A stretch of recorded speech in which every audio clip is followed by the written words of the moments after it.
एक state coulomb कितने coulomb के बराबर होता है? 1 state coulomb equals to how much coulomb? Option है 3 into 10 to the power 9, 3 into 10 to the power -9, 1/3 into 10 to the power 9, 1/3 into 10 power -9।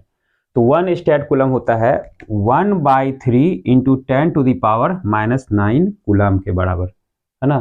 याद रखना है, एग्जाम में कई बार पूछ चुका है। 1 state coulomb equals to 1/3 into 10 to the power -9 coulomb.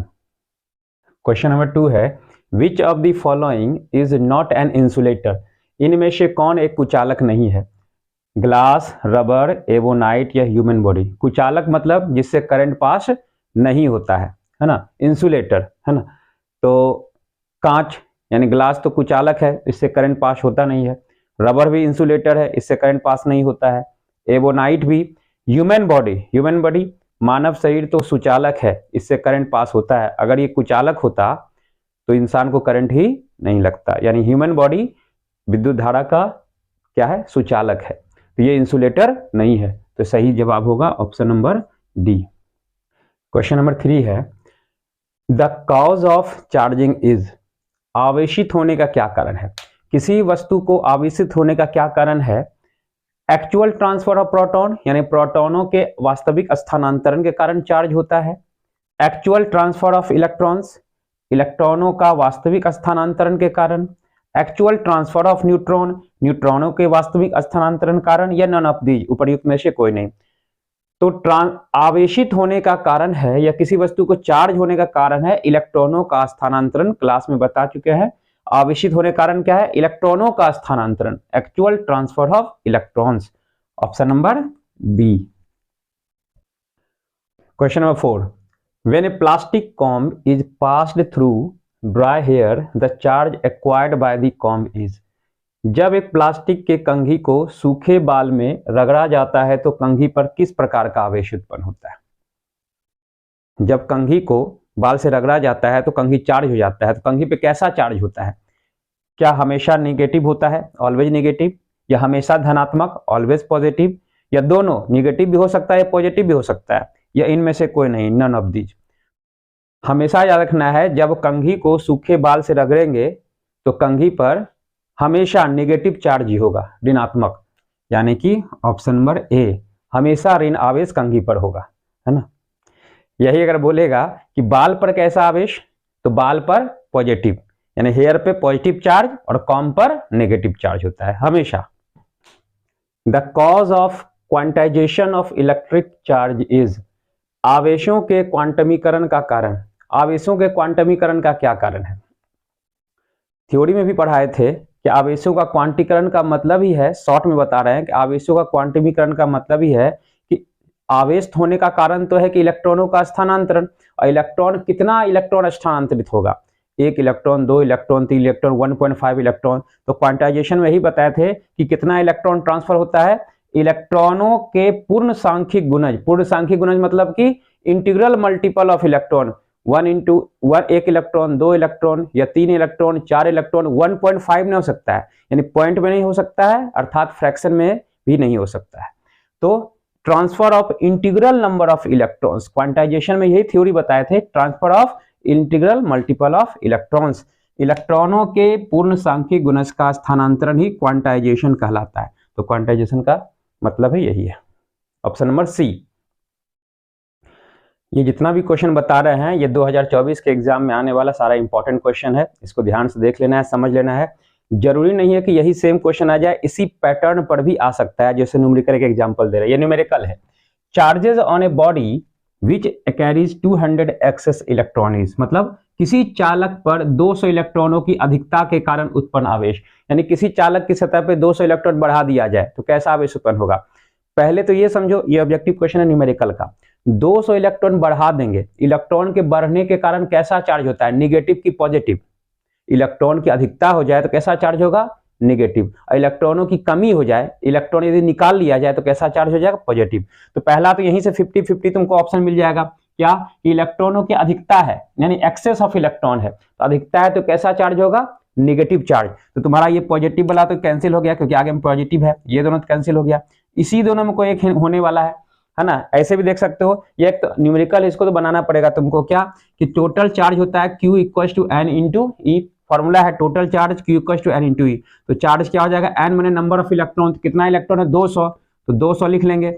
E electron, तो एक इलेक्ट्रॉन पे चार्ज कितना 1.6 इंटू 10⁻⁻⁹, यही ना, एक इलेक्ट्रॉन पे मल्टीप्लाई करो, है ना, इससे मल्टीप्लाई करेंगे तो 16 दूनी 32, एक अंक के पहले दशमलव पड़ जाएगा, है ना, और 2 जीरो और -19, तो 2 जीरो और -19 जीरो कितना हो जाएगा -17, है ना। तो टोटल चार्ज कौन सा ऑप्शन हो जाएगा 3.2 इंटू 10⁻⁻17, तो 3.2 इंटू 10, देखो 10⁻⁻17 तो यहाँ भी है, 10⁻⁻17 यहाँ भी है, लेकिन यहाँ पे निगेटिव चार्ज है, यहाँ पे पॉजिटिव चार्ज है। तुमको ये देखना है कि इलेक्ट्रॉनों की अधिकता है ना, अधिकता मैंने एक्सेस ऑफ इलेक्ट्रॉन है, तो वो निगेटिव चार्ज ही होगा, तो ये वाला होगा -3.2 into 10⁻⁻17 coulomb, option number C. अब हड़बड़ी भी इसमें टिक मार दोगे क्योंकि तुम्हारा 3.2 पॉजिटिव ही है, यहाँ पे साइन नहीं लिए हैं, साइन तुमको यहाँ पे नहीं देखना है, इन्हें देखना कि यहाँ सर प्लस में आ गया तो प्लस वाला में टिक मारेगा, नहीं, साइन यहाँ नहीं देखना है, साइन पता चलेगा यहाँ से कि एक्सेस ऑफ इलेक्ट्रॉन है, यानी अधिकता, अधिकता है तो निगेटिव चार्ज ही होगा।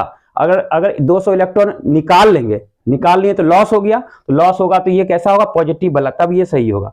इसलिए ध्यान से टिक मारना है, हड़बड़ी करके नहीं, है ना, क्योंकि OMR सीट देगा, एक बार जो कर दिए तो कर दिए समझ के। ये इंपॉर्टेंट क्वेश्चन सब देख लो, ऑप्शन नंबर सी न्यूमेरिकल है, अधिकता है कि कमी है उसके हिसाब से पॉजिटिव निगेटिव देख लेना है, ठीक है। ये क्वेश्चन जो है बार बार रिपीट होके एग्जाम में पूछ चुका है ऑब्जेक्टिव क्वेश्चन, और ये स्टूडेंट को कंफ्यूज करके ये ऑप्शन घुमा घुमा देता है। देखो कैसा है, ऐसा ऑप्शन है कि स्टूडेंट आंसर जानते हुए भी कंफ्यूज कर जाएगा, और बहुत इंपॉर्टेंट क्वेश्चन है। क्या, the value of absolute electrical permittivity of free space, मुक्त आकाश की निरपेक्ष विद्युतशीलता का मान है, मुक्त आकाश की। अब यहाँ पे कुछ सिंबल नहीं दिया गया है, क्योंकि स्टूडेंट को सिंबल का, जनरली सिंबल का देख लेगा तो उसका वैल्यू याद हो जाएगा। ये मुक्त आकाश की निरपेक्ष विद्युतशीलता किसको बोलते हैं, ये एप्सिलॉन नॉट, याद करो। अब यदि एप्सिलॉन नॉट दिया रहता तो पर टिक मार देते हैं, क्या 8.85 इंटू 10⁻⁻12 बताए थे क्लास में, क्या कि एप्सिलॉन नॉट का वैल्यू होता है 8.85 इंटू 10⁻12।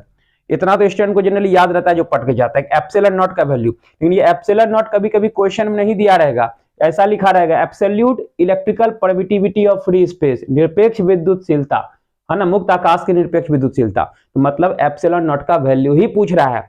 अब यहां तक तो आ गया कि एप्सिलॉन नॉट है, उसके बाद भी अगर स्टूडेंट को यह भी पता है कि एप्सिलॉन नॉट का वैल्यू है, फिर भी कंफ्यूज करेगा एग्जाम में, कैसे, ऑप्शन में आप कंफ्यूज करेगा। अगर स्टूडेंट को याद है कि 8.85 इंटू 10⁻12 होता है, जनरली 99% स्टूडेंट को ये पता है, 99% स्टूडेंट को पता होता है इतना, लेकिन 1% को पता होता है इसके आगे वाला बात। अगर इसके आगे वाला बात नहीं पता होगा, अभी देखो गलत हो जाएगा, क्यों, क्योंकि इसमें से 8.85 इंटू 10⁻12 इस दोनों में है, ये दोनों तो ऐसे ही रॉन्ग हो गया, ए बी, क्योंकि वो तो है ही नहीं। ये 8.85 10⁻12, 8.85 इंटू 10⁻12, दोनों आप देख के कंफ्यूज कर जाओगे कि किसमें टिक मारोगे। अगर तुमको यूनिट नहीं पता है तो, इसलिए हम क्लास में भी बार बार बोलते हैं कि यूनिट ध्यान से देखो, बार बार ये क्वेश्चन रिपीट करके एग्जाम में पूछता है, ऑब्जेक्टिव क्वेश्चन पूछता है, बहुत ज्यादा इंपॉर्टेंट है। यूनिट याद रखना है इसका, ये वाला यूनिट है कूलम स्क्वायर पर न्यूटन, या coulomb square newton inverse metre -2, ठीक है। तो ये तुमको यूनिट भी याद रखना पड़ेगा, केवल ये याद रखने से फायदा नहीं है। अब समझ में आ गया होगा कि ये नंबर तो सेम दे देगा, यूनिट चेंज कर देगा, तो क्या करोगे। बहुत इंपॉर्टेंट क्वेश्चन है, देख लेना, ऑप्शन नंबर सी, यूनिट भी याद रखना है। क्वेश्चन नंबर 8 है, the SI unit of electric field intensity is, विद्युत क्षेत्र की तीव्रता का SI मात्रक है। क्या है SI मात्रक, बहुत ही कॉमन क्वेश्चन है, ये भी बार बार पूछता है, तो ध्यान से देखना है। न्यूटन, स्टूडेंट को क्लास में हम याद करवा देते हैं, और आप भूल गए हो तो ध्यान से देख लो, न्यूटन, न्यूटन पर कूलम, कूलम पर मीटर स्क्वायर, न्यूटन पर मीटर स्क्वायर। तो क्या ऑप्शन होना चाहिए, तो याद होगा न्यूटन पर कूलम, या इसको इस तरह से भी दे सकता है न्यूटन कूलम इनवर्स, क्योंकि बटे के ऊपर जाएगा तो इनवर्स हो जाएगा, है ना। बहुत कॉमन क्वेश्चन है, याद रखना। अब डेली हम जो है, क्योंकि अब एग्जाम है तो डेली हम इंपॉर्टेंट क्वेश्चन, ऑब्जेक्टिव क्वेश्चन है, मैथ का भी ऑब्जेक्टिव क्वेश्चन इंपॉर्टेंट वो भी देंगे, शॉर्ट क्वेश्चन का भी इंपॉर्टेंट क्वेश्चन हम बताएंगे, और लॉन्ग का भी इंपॉर्टेंट क्वेश्चन बताने वाले, फिजिक्स में भी और मैथ में भी। तो डेली बेसिस पे अब ये वीडियो अपलोड होते जाएगा। Question number 9, electric dipole moment is, विद्युत द्विध्रुव आघूर्ण है। ये तो जनरली लगभग सभी स्टूडेंट को अब याद होगा, क्योंकि एग्जाम देने वाले हो कि विद्युत द्विध्रुव आघूर्ण सदिश राशि है। कैसी राशि है, सदिश राशि। लेकिन अब इतना आसान क्वेश्चन में नहीं पूछेगा, इसलिए बोल रहे कि एग्जाम के लिए बहुत इंपॉर्टेंट क्वेश्चन है। एग्जाम में क्वेश्चन बहुत ही ऐसा घुमा कर देगा कि जानते हुए भी आंसर नहीं दे पाओगे, ऑप्शन देख के कंफ्यूज हो जाओगे। तुम लोग जानते हो क्या विद्युत द्विध्रुव आघूर्ण कैसी राशि है? सदिश राशि। ठीक है, सदिश है, लेकिन देखो कंफ्यूजन, ये दोनों तो ऐसे ही खत्म हो गया, अदिश राशि तो नहीं होगा क्योंकि याद है सदिश राशि है ये, ना तो अदिश ना तो सदिश, नाइदर स्केलर नॉट वेक्टर, ये भी नहीं होगा। अब तुमको याद है कि सदिश राशि है, तो यहाँ पे देखो कंफ्यूजन, सदिश, यहां भी सदिश, ऑप्शन नंबर सी भी, ऑप्शन नंबर डी भी, दोनों सदिश राशि है। अब यहाँ पे क्या है, जिसकी दिशा माइनस क्यू से plus Q, directed from minus Q to plus Q, और दूसरा में है जिसकी दिशा प्लस क्यू से माइनस क्यू, यानी कि directed from plus Q to minus Q. सदिश राशि तो है लेकिन माइनस क्यू से प्लस, अब सदिश है यानी कि इसमें डायरेक्शन है, तो डायरेक्शन है तो किधर होगा, क्या दिशा होगा इस सदिश राशि का? तो क्लास में बताए थे, याद करो, माइनस क्यू से प्लस क्यू, यानी निगेटिव से पॉजिटिव की तरफ डायरेक्शन होता है, ना कि पॉजिटिव से नेगेटिव की तरफ। तो अगर सदिश राशि याद भी है तो यहाँ पे कंफ्यूज कर जाओगे, तो निगेटिव से पॉजिटिव के तरफ याद रखना है, option number C, directed from minus Q to plus Q, है ना। तो अधूरा याद रखोगे तो कहीं का, इसके पहले वाले क्वेश्चन में देखे थे, अधूरा याद रहेगा तो वहां भी कंफ्यूज कर जाओगे, एप्सिलॉन नॉट का वैल्यू जो पीछे बताए थे यहां भी, तो ये पूरा जानना है, इसलिए वीडियो जरूर देखो और ध्यान से पढ़ो। Question number 10, force F acting on a test charge Q naught in a uniform electric field E is, यानी एक समान विद्युत क्षेत्र E में स्थित परीक्षण आवेश Q नॉट पर लगता हुआ विद्युत बल का मान। तो विद्युत बल का मान क्या होता है परीक्षण आवेश पे? ये चारों ऑप्शन में से तो इजी है, F equals to E by epsilon naught, sorry F equals to E by Q naught, ये बता चुके हैं, बहुत आसान है, यानी कि बल बराबर तीव्रता गुने आवेश। Question number 11, electric field intensity E due to an electric dipole varies with distance R of the point from the centre of dipole is, या डायपोल एज, एक विद्युत द्विध्रुव के कारण उसके केंद्र से R दूरी पर स्थित किसी बिंदु पर विद्युत क्षेत्र की तीव्रता E का मान निर्भर करता है, किस प्रकार? सिंपल सा क्वेश्चन है, जैसा कि थ्योरी पढ़े होगे तुम लोग कि एक इलेक्ट्रिक डायपोल है, विद्युत द्विध्रुव है, इस तरह से बताए होगे थ्योरी में, एक विद्युत द्विध्रुव है, minus Q plus Q charge है, इसका सेंटर O है, और इसके सेंटर से यानी कि या तो एक्सिस पर हो, या तो अक्ष पर, या तो निरक्ष पर, अक्षीय स्थिति या निरक्षीय स्थिति, एक्सियल लाइन पर हो या परपेंडिकुलर बाइसेक्टर लाइन पे हो। इसमें विद्युत क्षेत्र की तीव्रता का फॉर्मूला लाए थे, E equals to 1/4 pi epsilon naught 2p by D cube. एक था अक्षीय स्थिति पे, एक निरक्षीय स्थिति पे 2 का अंतर था, लेकिन है क्या 1/d क्यूब। अच्छा, d यहाँ पे डिस्टेंस था, वहां पे दूरी, यहाँ पे दूरी क्या बोल रहा है r, यहाँ पे r ले लो, यानी तीव्रता का मान क्या है, ये सबको अगर छोड़ दो तो 1/r क्यूब, क्योंकि 1/r हर जगह है, तो तीव्रता क्या 1/r है कि r स्क्वायर है कि r क्यूब है कि r पे पावर 4 है, तो 1/r क्यूब, यानी तीव्रता डायरेक्टली प्रोपोर्शनल टू